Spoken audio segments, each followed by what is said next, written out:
Hi, my name's Mel. Welcome back to my bookshelf. I've got another haul for you today because I've been buying books as usual. Don't tell my husband. So yeah, let's get started. First up, I've got the sequel to Dune, which is Dune Messiah. This is a continuation from the first one with the same characters as far as I'm aware. Yep, Paul rules as an emperor. And I guess it goes on from there, and I know that in future books it focuses on his offspring, so I imagine that's sort of the start of that, so that'll be really good, and it doesn't look like it's too long, which is great. I went to a secondhand bookshop the other day and luckily managed to get two books that were in really good condition. So the first one is If It Bleeds by Stephen King, which is a mix of short stories. I've heard mixed reviews about some of them, but I've heard that one of them in particular is really good, and I think it might be the one that's called If It Bleeds. I'm not sure, but I'll get back to you on that. And the second one I got was The People's History of the Vampire Uprising. I've seen this one around a few times, but I'd never really heard anyone's reviews on it, and then I just looked it up on Goodreads after I bought it, and it doesn't do very well. So if you've read it, please let me know how it is. I might give it a go because it looks awesome. I love the cover.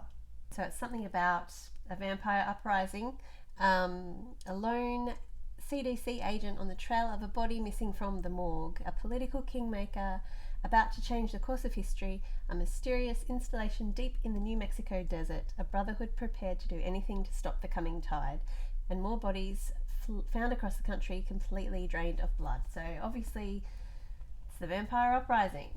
The next one was sent to me by Harlequin Australia for review. I've had mixed thoughts about this author. I really liked one of her ones. I think it was Home Fires. That author is Fiona Lowe. So this one, it doesn't have a cover yet, so if one's been released by the time I put this out, I'll put it on the side here, but it's called A Home Like Ours, and it's by Fiona Lowe. So it just says, as a small town turns on itself, three women discover true friends aren't always the ones you think you know. A compulsive page-turner from best-selling Australian author Fiona Lowe. It's about three older women with kids and just the dynamics of their relationships with each other and with their families. And it sounds really good. I'll definitely give that one a go. This next one was a spontaneous purchase at a bookshop the other week. And it's called The Knife of Never Letting Go. Now I've seen so many people talk about this one and it looks really good. So it's about a town and everyone can hear everyone else's thoughts in a constant overwhelming noise. There's no privacy and no secrets. Then 1 month away from his birthday, Todd Hewitt unexpectedly stumbles on a spot of complete silence, which is impossible, and now he's going to have to run. So that sounds really good, and I've seen this around for ages and I've really wanted to read it, so I saw it at the bookshop and just thought, why not? So that's by Patrick Ness. The next one I picked up is another Australian one, and this cover of this is just divine. This is called Women of a Certain Rage, and it's by Liz Bursky. I was sent another one of Liz Bursky's books by the publisher ages ago. I think it was called A Month of Sundays, and I was really expecting not to like it, and so I started reading it but actually devoured the whole thing in like a night. And I just thought it was so well done. She's an Australian author, and this is a story about a collection of stories that she has gotten off women about rage. So it's the result of what happened when Liz Bursky asked 20 Australian women from widely different backgrounds, races, beliefs and identities to take up the challenge of writing about rage.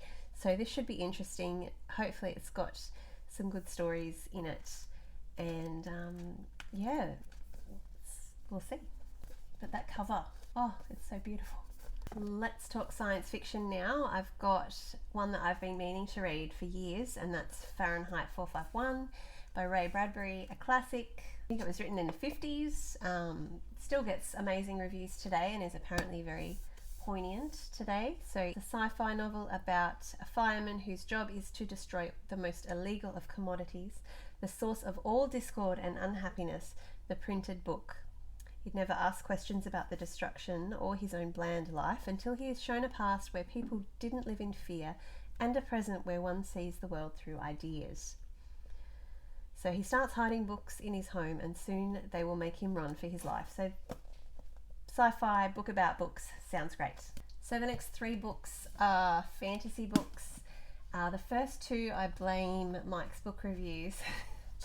I've been doing the Malazan readathon, starting with Gardens of the Moon, which I finished, and I'll do a more in-depth review on that one soon. It's just a lot to process with Gardens of the Moon.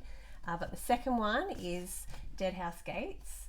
So I have just started this one, only a few pages in, so we'll see how that one goes. It's apparently a totally different set of characters and stories from the first one, so it'll be like starting again. And I got Assassin's Apprentice, also because Mike has been posting about this series lately, and I really thought it sounds really great, so I wanted to give that a go as well. So I'll get to that eventually. I think every single one of my favourite YouTubers who review fantasy have recommended Malice by John Gwynne to me, so I will read this one as well. So this is another high fantasy series. I think it's a trilogy. I'm really looking forward to giving that one a go too. And wait, I have one more fantasy. It's the last in the First Law trilogy, The Last Argument of Kings, and I'm about a quarter of the way through the second one and really enjoying it. It's a really good series, so I'm really excited to finish this one off in the next month. The characters are just so much fun, especially Glokta. He's just I think one of my favourite characters of all time in any book. Just full of intrigue and politics. I'm really looking forward to getting through this series. It's so much fun, and he's written a few other series which I'd like to get my hands on as well. The last one is an ebook which I mentioned in my January releases video. It's called The X Talk. So it's about a guy and a girl who work in a radio station, and they really don't like each other, and so they get forced to work together to do a fake show where they pretend to be exes, and they've pretend to be broken up, and give dating advice, and it becomes this huge success. But then they have to keep the fact that they've actually never dated and they actually hate each other. They have to keep that a secret, and it's just a lot of fun, really well written, and I really liked that one. That's it for my latest haul. Hope you enjoyed. Let me know if you liked anything, or if you've read any of them, especially the vampire one, because I don't know what to think going into that one. I get such terrible reviews. So thanks for watching, and I'll see you in the next video. Bye.